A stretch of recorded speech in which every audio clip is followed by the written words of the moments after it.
Estamos en vivo y en directo, soy el periodista Martín H. Fiorani, aquí en Vez Cable, Rumbo al Poder, el programa todos los domingos que estamos con usted aquí en nuestro canal. Y bueno, quiero recordarles a todos nuestros amigos abonados, Vez Cable premia tu puntualidad. Por estar al día durante este mes de marzo, usted va a poder participar del gran sorteo que tenemos de regalo para todos los escolares por participar, una laptop. Tenemos 6 premios de 500 soles que le vamos a dar para los útiles escolares y 12 canastas para los engreídos de la casa, con todo realmente lo que le han mandado del colegio para que tenga la lista de los útiles. El sorteo se realizará este sábado 26 de marzo a partir de las 6 de la tarde. No se olvide, Vez Cable premia su puntualidad. Y les recordamos que estamos llegando en estos momentos a Ancón, Caraballo, Cieneguilla, Comas, El Agustino, Independencia, Mi Perú, La Molina, Los Olivos, Lurín, Pachacamac y los siguientes distritos como Pupusana, Puente Piedra, Punta Negra, Punta Hermosa, Rímac, San Juan del Lurigancho, San Martín de Porres, Santa Rosa, San Bartolo y a nivel nacional en las ciudades de Casma, Chepén, Guadalupe y la hermosa ciudad de Chiclayo. Gracias, Chiclayo, por estar con nosotros. En simultáneo también con la multiplataforma de Vez Radio 101.7 FM a nivel nacional. Vez Cable Televisión, Canal 3, fanpage, Facebook y la página web a nivel internacional. Antes de eso, quiero recordarles a todos nuestros amigos de Mi Perú, gracias Mi Perú, que nos están viendo. Les recordamos que ya tenemos el internet más cómodo para todos ustedes. Acudan rápidamente a nuestro local en Mi Perú para que puedan estar a nuestras oficinas realmente de Vez Cable. Y también recordarles que próximamente estaremos en Ventanilla con internet, con el dúo, para todos ustedes, para todo Ventanilla, Satélite, Naval, Ciudad de Deporte, que están con nosotros también. Bueno, vamos a darle la cordial bienvenida en estos momentos en nuestro programa Rumbo al Poder al doctor Carlos Mesías, es presidente del Tribunal Constitucional. Doctor Mesías, ¿cómo está usted? Tenga usted muy, pero muy buenos días. Buenos días, gracias por la invitación. Muchas gracias por estar. Muchas gracias por estar con nosotros en el programa, Carlos. Te saluda Martín H. Fiorani, muy contento de estar contigo. Después de mucho tiempo, volverte a ver nuevamente. Gracias. Así es. Gracias. Carlos, el 28 se va a ver la vacancia presidencial. ¿Tú crees que se va a poder conseguir, se va a poder lograr realmente los votos? Bueno, yo creo que no, porque hasta ahora creo que el Parlamento no entiende que la vacancia presidencial es un momento muy espontáneo, muy efímero, y que no tiene que ver con cuestiones jurídicas, es un hecho absolutamente político que responde a un hecho inusitado, ¿no es cierto?, que pone en tela de juicio la magistratura más alta del Estado y que hace que el presidente de la República no pueda sostenerse en el cargo, no porque el Parlamento lo vaca, no porque el Parlamento llega a 87 votos, sino porque las circunstancias obligan al Parlamento a llegar a esa situación. Hasta tal punto creo yo que cuando se trata de la vacancia de un presidente, los miembros de su propia bancada, por la gravedad de los acontecimientos que se revelan, se ven en la necesidad de deslindar de su propio jefe de Estado. Y esa situación, desde mi punto de vista, todavía no se ha dado. De manera que no creo que este 28 de marzo el Parlamento pueda llegar a los votos. ¿No? Carlos, cuando tú dices concretamente, dices, no, muy bien, que todavía no entiende pues el Congreso, no entiende los parlamentarios, porque alguno dice, pues, ya que se vaya, vamos a vacarlo. Esa es una solución. Mira, ya tenemos 8 meses y ¿en qué situación estamos? El país no avanza, el país está en un atraso total, estamos con una pandemia, estamos en una crisis económica. Entonces, tú lo has dicho y lo has graficado muy bien, parece que el Congreso no entiende el mensaje claro, ¿no? Bueno, lo que pasa es que hay un exceso de voluntarismo, ¿no es cierto?, que a veces hace que ese deseo de llegar a algo se golpee contra la pared. Lo que sí es verdad, desvalorar la actuación que ha venido haciendo el Congreso de la República en relación con algunos nombramientos, sobre todo de ministros de Estado, que no daban la talla, ¿no?, y que estaban seriamente cuestionados. El señor Valer que tenía muchas denuncias de violencia familiar, sino porque algunos de ellos también tenían vínculos con el terrorismo y en otros casos antecedentes penales. Entonces, desde esa perspectiva, el Poder Ejecutivo no garantizaba un gobierno transparente, eficaz, ¿no es cierto? Y además teniendo en cuenta, no solo viendo del lado del Parlamento, sino del Poder Ejecutivo, que el presidente de la República recién está entendiendo que el ejercicio de la función presidencial se ejerce desde Palacio de Gobierno y no desde la Casa Zarratea. Entonces hay que también poner las cosas en su lugar, y gracias a eso el Parlamento solo ha logrado, fíjese usted, solo ha logrado hasta el momento censurar a 2 ministros, en tanto que en 7 meses el presidente de la República ha tenido ya más de 70 ministros cambiados.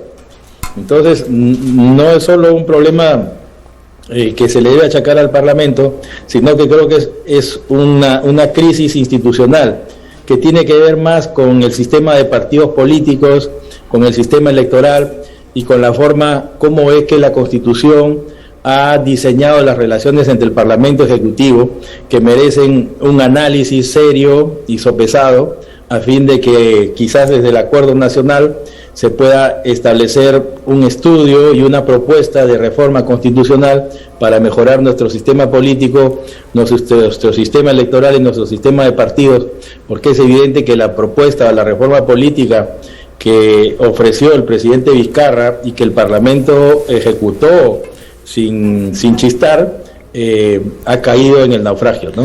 Claro, esta crisis pues política que estamos viviendo, Carlos, es simplemente porque no se toman las decisiones más adecuadas, porque ha debido puede seleccionar. Tan difícil es entrar, mira, tenemos una tecnología hoy en día que simplemente usted en Google sabe quién es la persona, sabe si ha terminado la secundaria, usted tiene su NEDU, tiene para poder hacer prácticamente los filtros. O sea, tan difícil, digo yo, es poder hacer una selección. Si tal ministro se va a presentar, no simplemente porque viene en el tarjetazo, el comparadajo y póngalo, no. Tenemos que ver, entonces, yo creo que ahí viene una crisis, como tú lo has tocado ver, más de 80 ministros que hemos tenido, primera vez el récord Guinness en la historia aquí en el Perú, en menos de 7 meses, y esto va a continuar.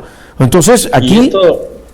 Y esto también sucede porque, digamos, en el caso de nuestro país, tenemos el sistema del balotaje. ¿Qué significa esto? Significa que el presidente de la República, para poder llegar a ocupar esa magistratura, necesita obtener la mitad más 1 de los votos válidamente emitidos. Pero sucede que a veces el que gana es el que quedó segundo, y entonces se encuentra con un grupo parlamentario donde no tiene mayoría. Esto es lo que le ha llevado al presidente de la República a hacer alianzas, por ejemplo, con grupos políticos que no están buscando el interés público, sino el interés personal. Y grupos políticos que a veces han sido formados como estrellas que se desprenden del sistema planetario mayor, como sucede con el caso del Partido Perú Democrático.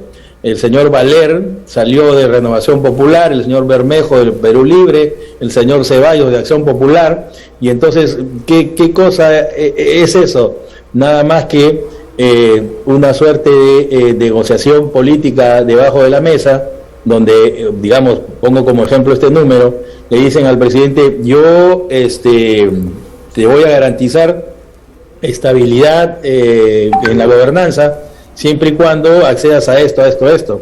Y lo mismo está sucediendo con el partido Los Morados y Juntos por el Perú, que solo están dispuestos a apoyar al presidente de la República si es que ¿no es cierto?, nombra en el gabinete a gente allegada a lo que en el Perú se conoce bajo la jerigonza de los grupos caviares. Entonces, el presidente llega con una minoría que no le permite gobernar, sobre todo cuando el primer ministro o el gabinete o el propio presidente no tienen la habilidad necesaria como para poder conversar con el Parlamento, porque hay que decirlo en honor a la verdad, que todos los presidentes anteriores, Toledo, García, Humala y el propio Kuczynski, llegaron sin tener la mayoría. pero tenían presidentes de ministros, presidentes en el Consejo de Ministros, que tenían la suficiente habilidad para poder tender puentes con el Parlamento, pero también eran presidentes, valga la verdad, que nombraron en sus ministerios a gente por lo menos que no tenía cuestionamientos éticos o judiciales. Entonces, acá lo que está fallando, por una parte, es el presidente y por otro lado el sistema de partidos. Efectivamente, lo que tú has dicho, Carlos, está fallando, yo diría, el sistema de partidos, porque simplemente vemos que todos llegan con un partido y sin embargo cuando llegan se van. Me voy del partido y me paso al otro, quieren pasarse a la minoría, y el que está en la minoría quiere pasarse pues a la mayoría, y esto va a suceder también en estas elecciones municipales, ¿no? El regidor que se va con un partido, luego se va a cambiar, como es minoría, se va a cambiar con el que es mayoría, y el de mayoría quiere irse a minoría, entonces prácticamente no hay una formación política. Yo veo que todavía los partidos políticos falta muchísimos años luz para que puedan dejar pues una buena doctrina. Yo creo que los candidatos deberían ser elegidos, como es democráticamente, por los militantes, no que vayan realmente a dedocracia, ¿no? A esa dedocracia. Pero yendo a esto, lo que tú nos has hablado... Sí, Carlos. El problema es el siguiente, que veámoslo así, el Parlamento, que es el primer poder del Estado, que tiene la potestad legislativa de dictar leyes, controlar, fiscalizar, elegir magistrados del Tribunal Constitucional, la Defensoría del Pueblo, los funcionarios del BCR, en fin, una serie de atribuciones importantísimas. Lo podríamos comparar, digamos, con un restaurante de 5 tenedores, pero que cuando usted entra le ofrecen un menú de 10 soles. Eso es lo que pasa con el sistema de partidos, que el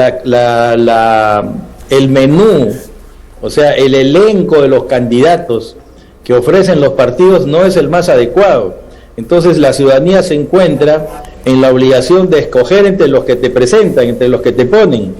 Entonces lo que los partidos políticos ofrecen no es lo mejor de la ciudadanía, y lo que es peor, como la política está también muy judicializada, se ha convertido en una suerte de lucha encarnizada, donde lo único que se busca es el desmerecimiento y el desprestigio del adversario y no las buenas formas.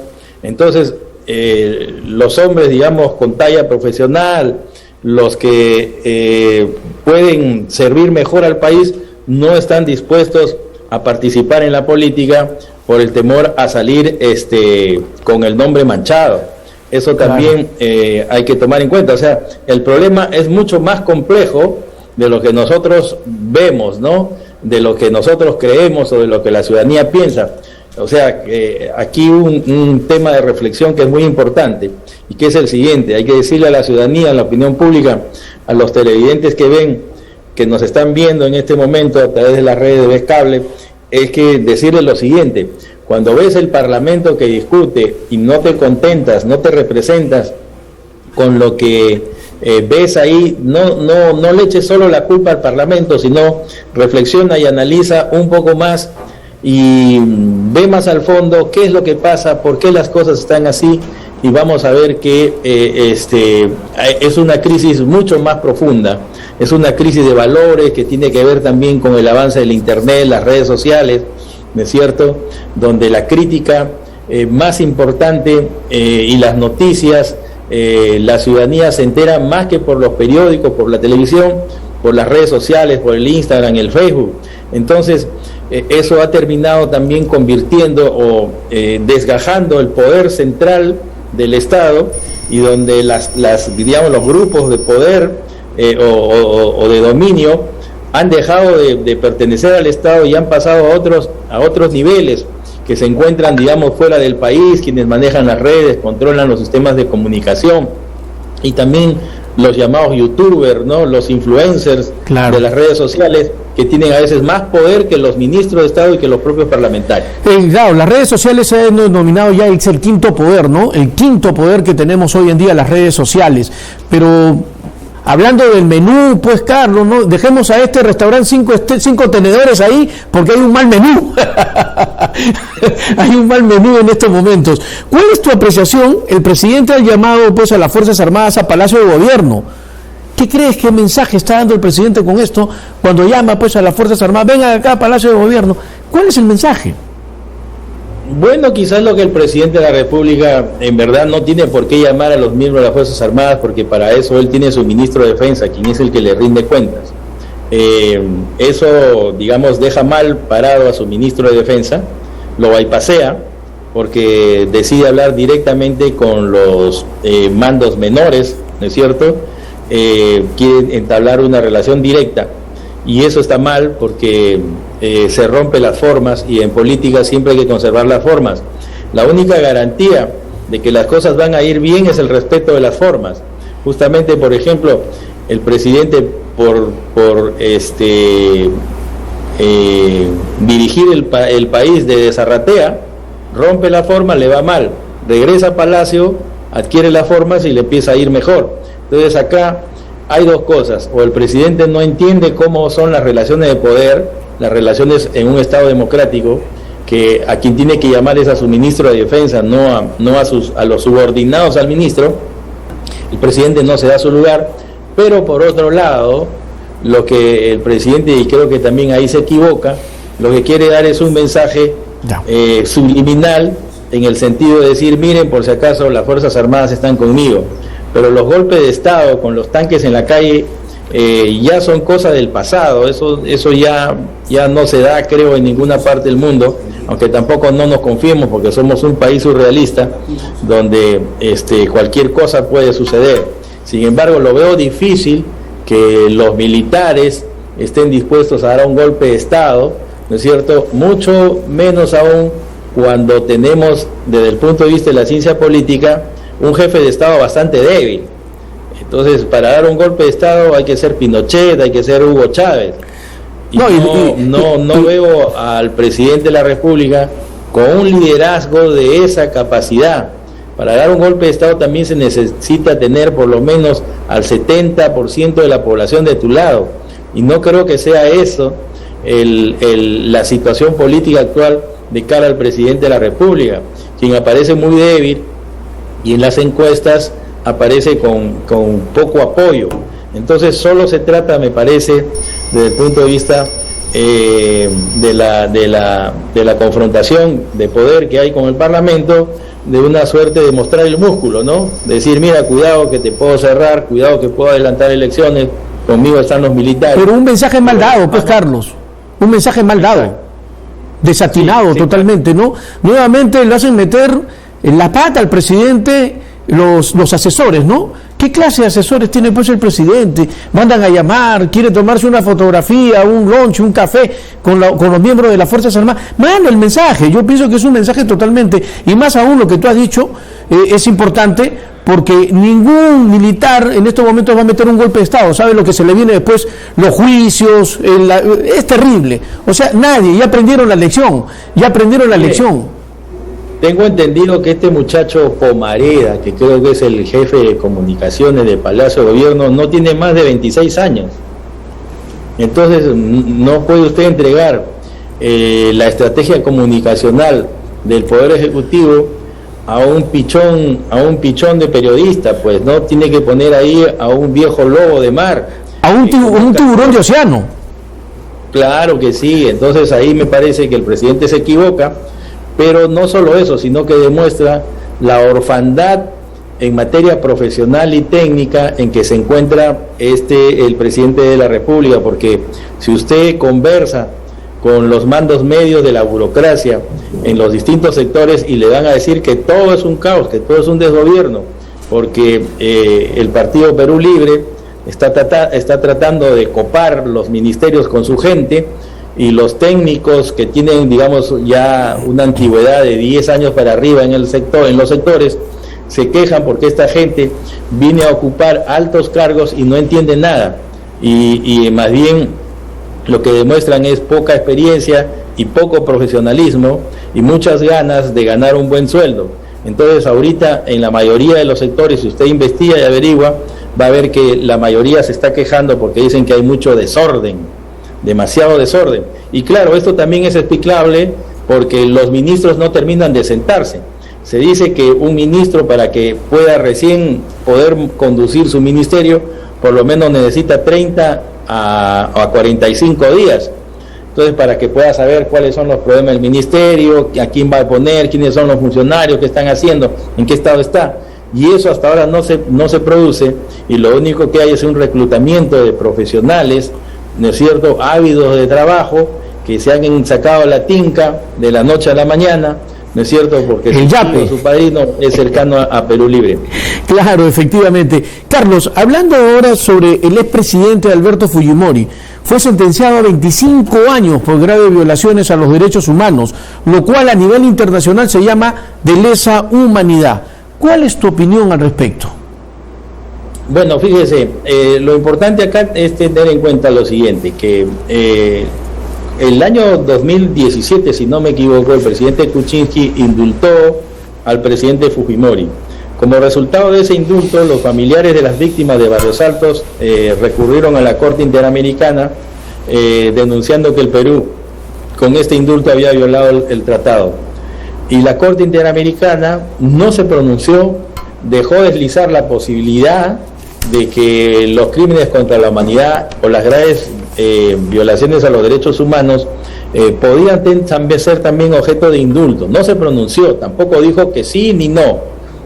Fue una resolución en la cual la Corte Interamericana decía lo siguiente, que la justicia constitucional, o sea, el Tribunal Constitucional, se encargue de resolver la legalidad y la constitucionalidad del indulto. Entonces, ¿qué pasó? Cuando y anuló en alguna medida, o sea, le encargó a la justicia constitucional que se pronunciara. ¿Y qué es lo que pasó en el Perú? Aquí hubo un problema de manoseo. Las familiares de las víctimas y algunas organizaciones de derechos humanos, en vez de ir al proceso constitucional, lo que hicieron fueron ir a la Corte Suprema a buscar a jueces penales. Y la Suprema cometió un error, el error de traer a un juez, Núñez Zulca, que era de Cajamarca y que hoy día parece que está también comprometido con los audios de César Inostroza, de los famosos cuellos blancos, quien declaró nulo el indulto. Pero ese no era el mandato de la Corte. El mandato de la Corte era que tenía que hacerlo el Tribunal Constitucional.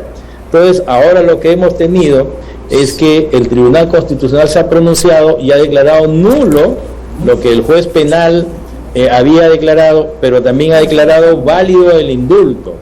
Entonces nos encontramos ahí con un problema, con que otra vez regresamos al momento del 2017, porque es obvio que los familiares de las víctimas van a regresar a la Corte Interamericana, que en este momento tiene bajo su función, en fase de supervisión, el cumplimiento de la sentencia que condenó al Perú en el caso de los Barrios Altos. Claro, y desde mi punto de vista es muy probable que la Corte disponga la nulidad del indulto, ¿no? Perfecto, Carlos. Hablando de este tema sobre la Corte también, se dice que el gobierno iría pues en queja ante la Corte Internacional de Derechos Humanos para anular el fallo del Tribunal Constitucional.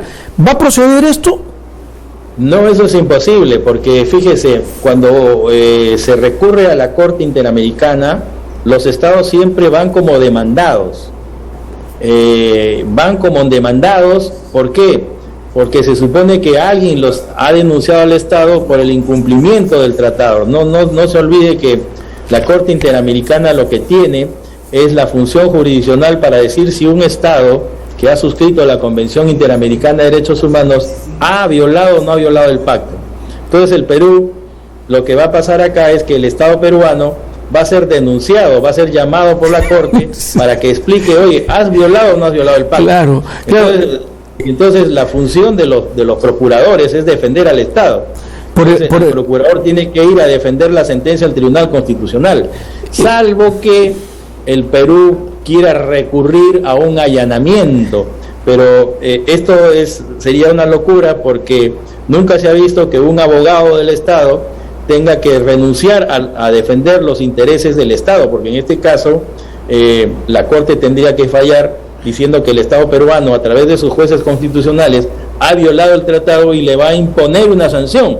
Entonces, no se entiende desde el punto de vista legal cómo un abogado del Estado podría allanarse una demanda de esta naturaleza. Bueno, por eso me parece que tanto Aníbal Torres como César Landa no han debido adelantar opinión, ¿no es cierto?, y buscar una salida legal sotto voce, ¿no es cierto?, y ver de qué manera se defiende al Estado peruano frente, o de qué manera ellos defienden su posición. Claro, pero la veo complicada, ¿no? Carlos, aquí tremendo papelón realmente que está haciendo ahora el gobierno, ¿no? Lo has explicado muy bien, y yo también tenía conocimiento de la Corte de Paz Interamericana, o sea que eso no procede, que el gobierno pues iría ante una queja, eso no procede. Yo no entiendo realmente, y nuevamente acá sigo insistiendo, presidente Castillo, por favor, déjese ayudar, presidente, busque los mejores asesores, no busque a personas que les están metiendo zancadillas, usted mismo prácticamente se está haciendo el harakiri, y aquí hay algo importante como tú lo has graficado. Esto no va a proceder, pues, no va a proceder. Yo no sé por qué tantas voces salen alarmantemente si esto no va a proceder, mi querido Carlos. Bueno, no sé qué es lo que va a pasar, pero sí vaticino, desde mi punto de vista, teniendo en cuenta la composición ideológica, tanto de la Comisión como de la Corte Interamericana, que es probable que la Corte termine anulando el fallo y veamos otra vez al presidente Fujimori en prisión, salvo que la Corte Interamericana, cosa que veo muy difícil, llegue a un arreglo o llegue, digamos, a una conclusión diferente que implique sanciones, porque al final de cuentas, fíjese, no se está declarando a Fujimori inocente, porque el indulto no entra a cuestionar el fallo judicial de naturaleza penal que fue emitido por el juez César San Martín en la sala que presidió. No, acá de lo que se trata es de un perdón al delito que se cometió, pero además hay que tener en cuenta que el presidente Fujimori ha estado 18 años en prisión y solo le estarían quedando 7 años por condena, por condena. Entonces la Corte Interamericana también podría decir, bueno, si no se trata de un tema de impunidad, ya no es un tema de impunidad, porque aquí el presidente de la República por lo menos ha pagado más allá de la mitad de su condena, solo le faltan 7 años, y faltándole 7 años, el Estado peruano ha decidido darle una gracia, digamos, que es el indulto, que además tiene la calidad de cosa juzgada. Ahora, podríamos verlo también desde este punto de vista, es hasta dónde la Corte Interamericana puede anular una decisión que tiene la calidad de cosa juzgada, o si solo se puede circunscribir a declarar que el Estado peruano ha violado el tratado y a imponer una sanción, que me parece que sería la mejor solución. No regresar al presidente Fujimori a la cárcel, sino imponer, si se quiere, una sanción al Estado peruano, y de esta manera creo yo que podríamos terminar con esta división irracional que existe en el país, ¿no es cierto?, producida por la figura del presidente de la República, que divide a los peruanos en fujimoristas y antifujimoristas, y no nos permite conciliar, conversar, dialogar, a fin de encontrar lo mejor para el país y para la población, porque mientras se dan a cabo estas discusiones, sube el pan, sube la gasolina, sube la leche, sube el arroz, hay desgobierno, y entonces seguimos peleándonos por un anciano de 83 años, que, digamos, no pretendo justificar las cosas que hizo, pero que tiene problemas de salud, y creo que podría bien pasar en su casa. También podría la Corte Interamericana, si es un poco creativa, por ejemplo, decirle al Estado peruano, dicta una ley de prisión domiciliaria, que podría ser también otra salida, ¿no? Mira, has violado el pacto, te impongo una sanción, pero además adecúa tu legislación, que en los casos de graves violaciones a los derechos humanos, ¿no es cierto?, tú puedas hacer valer el indulto que está en la Constitución, pero sin llegar al extremo de permitir la muerte de las personas en prisión, y tampoco sin llegar al extremo de liberarlo totalmente, sino de que tu legislación permita que en esta clase de delitos haya la posibilidad de la prisión domiciliaria, que también podría ser una salida que la Corte Interamericana podría dar a la situación. Efectivamente, muy graficado y muy bien claro las diferentes opiniones, pues, o que se podían suscitar en tema de la Corte Interamericana. Pero el expresidente Fujimori está prácticamente ya con un pie en la calle. ¿Crees, Carlos, que actuó bien el Tribunal Constitucional dando este fallo? Bueno, yo lo que pasa es que yo trato en la medida de lo posible de ser objetivo. Ustedes saben que yo he sido congresista por Fuerza Popular, he ido como invitado, no como militante, y entonces lo que se pueda decir a favor del presidente, van a decir, lo dice porque es fujimorista, porque ha estado ahí, y trato de ser, en la medida de lo posible, guardar la objetividad. Y para poder pronunciarnos al respecto tenemos que ver el fallo del Tribunal Constitucional, que hasta el día de hoy no ha sido publicado y se ha prometido que así será el 28 de marzo. Ahora, claro, cuando se dice, ¿ha hecho bien el Tribunal Constitucional? Ahí hay dos respuestas. Una respuesta jurídica, que todavía falta porque no hemos visto el fallo, hay que ver cómo han razonado los magistrados desde la teoría de la Constitución y los derechos fundamentales, y el punto de vista político, que es sobre el cual sí puedo responder. Desde mi punto de vista político, todavía no puedo dar el jurídico porque no conozco la sentencia. A mí me parece que está bien que el presidente Fujimori pueda morir en su casa, porque creo que está muy enfermo y no debemos, hay una posición cristiana, católica, que forma parte también del techo valorativo de la Constitución, que dice que el perdón es fundamental. Los católicos, los cristianos, y el Perú es un país católico, es un país cristiano, Dios mandó a su Hijo para librarnos del pecado, para perdonarnos. La Biblia dice, de tal manera amó Dios al mundo que envió a su Hijo para que todo aquel que en él crea no se pierda y tenga la vida eterna. De manera que en el corazón del catolicismo y de la religiosidad peruana existe el tema fundamental del perdón, y eso también es una evaluación política que se tiene que hacer, no odiar, ver las cosas con mucha más frialdad, ¿no es cierto? Y tratar, creo yo, que si el presidente de la República, viéndolo desde un punto de vista político, va a su casa, se queda tranquilo, el Perú puede mirar hacia adelante, cerrar las puertas del pasado, ¿no es cierto?, y mirar a un futuro mejor, porque hoy en día las cosas están para más, no para menos.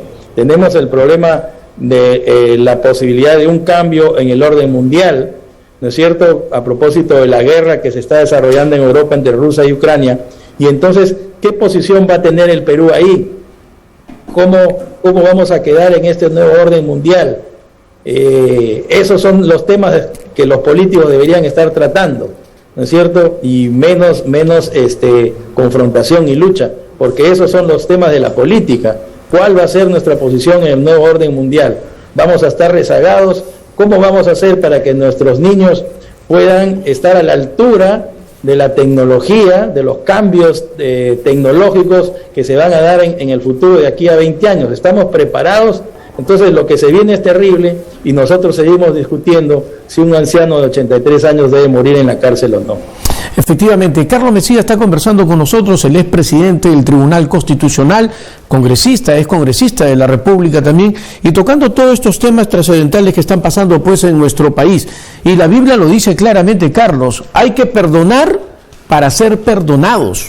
Yo creo que es momento que el Perú entre una reconsideración totalmente, todo el Perú, y dejar los odios de lado, que no nos lleva a nada bueno, ¿eh? Estamos en estos momentos un país totalmente polarizado en dos, no nos lleva. Si nosotros queremos volver a ser grandes, estamos con una pandemia que todavía no termina, estamos con una situación económica que el país tiene que progresar. Nosotros tenemos fe que el Perú va a salir de esto, pero para tener fe tenemos que unirnos todos los peruanos. Los peruanos nos hemos unido simplemente en 2 oportunidades, hasta en 3 oportunidades, y te las nombro. Nos unimos cuando sale el Señor de los Milagros.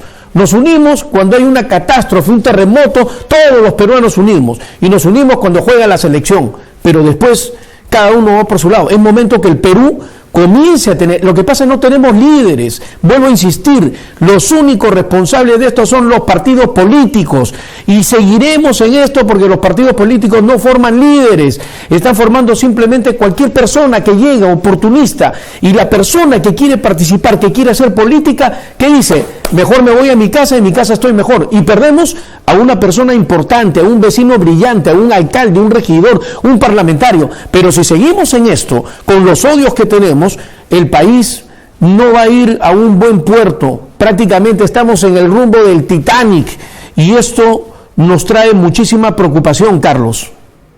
Así, es verdad. Recuerde usted la frase de la oligarquía peruana, que se había enriquecido con el guano de las islas durante la guerra con Chile.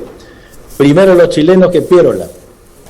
Y eso parece que todavía sigue siendo nuestro destino, ¿no? La división, la falta de ver los intereses que nos unen en vez de las cosas que nos desunen. La capacidad, nos falta capacidad para poder sentarnos a dialogar incluso con los que piensan diferente a nosotros. Entonces, ese creo que es la gran tarea de quienes el día de mañana tengan que asumir la conducción del país, la capacidad para sentarse a buscar soluciones y no más bien a crear conflictos, ¿no? Y es efectivamente una de las, coincido con usted cuando dice que el Perú en este momento está sin líderes, no tenemos referentes, no tenemos a quién mirar para buscar la patria necesita de sus mejores hombres y sus mejores hombres no los vemos en ninguna parte, no sabemos dónde están. Pero creo que lo que va a suceder aquí es lo que pasa con un arquero cuando su equipo está constantemente atacado por la delantera del otro equipo. ¿Qué es lo que sucede? Empieza a destacar el arquero porque saca un penal imposible, se arroja a la izquierda, coge la pelota y entonces todo el mundo dice, caramba, ¿qué tal partido que está haciendo este arquero? No, lo que pasa es que la defensa está flaqueando, el equipo está siendo avasallado por el otro y entonces la figura del arquero se sobredimensiona. Entonces en este momento es probable que también esto tenga que suceder tarde o temprano. Los líderes aparecen en el momento de crisis también, como los héroes no aparecen en tiempo de paz sino en tiempo de guerra. Esperemos que así sea, que pronto aparezcan los referentes que el Perú necesita. Necesita el Perú en este momento de sus grandes hombres y es necesario que de una vez por todas empiecen a aparecer. Efectivamente, eso es lo que necesitamos hoy en día los líderes. Carlos, ya para ir concluyendo, porque el tiempo es tirano, en la televisión nos está ganando, pero ¿cuál es tu opinión acerca realmente, no? Parecería que el Congreso iba a vacar pues al ministro de Salud.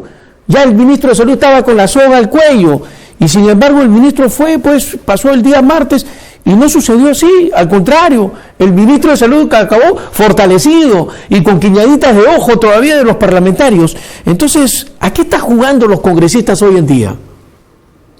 Bueno, no es tanto así porque tengo entendido que el partido de Avanza País está buscando las firmas para censurar al ministro y está en conversaciones con Renovación Popular y con Fuerza Popular para que se unan. De manera de que es probable que esta semana que viene el Parlamento tenga las 36 firmas, porque se necesitan 36 firmas para censurar, para pedir la censura a un ministro. Entonces tendríamos por acá 24 de Fuerza Popular más 34 de Avanza País, ahí ya habrían las 34 y faltarían 3 o 4 firmas de Renovación Popular y el ministro puede ser censurado, de manera de que creo que el ministro no la va a ver bien la semana que viene, ¿eh? Pero Carlos, si lo vemos esto matemáticamente me trae a colación cuando estaba Marcarían en la selección, que decía que vamos a ir al Mundial. Nada está dicho, yo no sé, en el Congreso un día dicen sí, mañana dicen no, después dicen voy a votar, quito mi voto, entonces prácticamente a veces sí, a veces no sabemos cómo piensan pues los parlamentarios hoy en día, ¿no? Bueno, estamos llegando ya a la parte final, te agradezco infinitamente por haber estado con nosotros, Carlos Mesías, aquí en el programa. ¿Algo más que quieras agregar, por favor? No, muchas gracias, agradecerle a ustedes por la invitación y siempre a sus órdenes para opinar y decir lo que uno piensa sobre lo que está sucediendo en la coyuntura actual, ¿no? Muchas gracias, Nabil. Que pases un excelente domingo con toda la familia, Carlos. Muchísimas gracias. Gracias. Okay. Gracias. Bueno, estamos ya en la recta final del programa, nos estamos ya retirando, pero antes quiero recordarles a todos nuestros amigos, Ves Cable premia tu puntualidad. No se olviden, por favor, de poder participar, porque tenemos realmente, vamos a sortear una laptop, efectivamente, 6 premios de 500 soles, así es, 12 canastas de útiles escolares para los engreídos de la casa. ¿Cómo usted va a participar? Estando al día. Teniendo al día realmente sus pagos del mes de marzo, son los que van a poder participar, y el sorteo va a ser este sábado 26 de marzo a partir de las 6 de la tarde aquí en nuestro canal de Ves Cable. Bueno, tenemos que despedirnos, nos vamos yendo, hemos tenido una jornada maratónica periodística como siempre todos los domingos, y por supuesto queremos agradecer a nuestro gerente general, al señor Demóstenes Terrones, a nuestra gerente administrativa, la señora Mabela Quispe, también a nuestro director periodístico general, el señor Aquiles Guerrero, a Alex Quispe, Oscar Román, Henry, todo un equipo que conformamos rumbo al poder. Y quien les habla, a Martín H. Fiorani, le dice muchísimas gracias. Estamos convencidos, para finalizar, de que un país es grande cuando tenemos líderes. Un país es más grande que sus problemas cuando uno se pone la rojiblanca, la camiseta del Perú, la camiseta de la selección. Y uno va a poder ser grande cuando tengamos una sinceridad entre todos los peruanos. El Perú tiene todo para triunfar. Y me quedo con lo que decía Raimondi. El Perú es un mendigo sentado en un banco de oro. Sí, somos un mendigo, efectivamente, porque todavía los peruanos no sabemos lo que tenemos. El día que seamos número 1 en educación, número 1 en tecnología, ese día el Perú va a un camino total para poder hacer una transformación total, porque la tecnología avanza a pasos agigantados, y a eso tenemos que adecuarnos y instruir a nuestros hijos. Lo mejor que usted le puede dejar a su hijo no es simplemente una casa, o comprarle un carro a Pepito, o a Carmencita regalarle su casita o su terreno. No, lo mejor que usted puede hacer es darle la educación a sus hijos. Eduque bien a sus hijos, déle buena educación, y usted va a tener grandes profesionales y va a tener grandes ciudadanos para el Perú. Tenemos que despedirnos. A continuación viene Manos a la Obra. Martín H. Fiorani le dice gracias y nos reencontramos el próximo domingo a partir de las 11 aquí en Rumbo al Poder en Ves Cable. Muy buenos días. Permiso.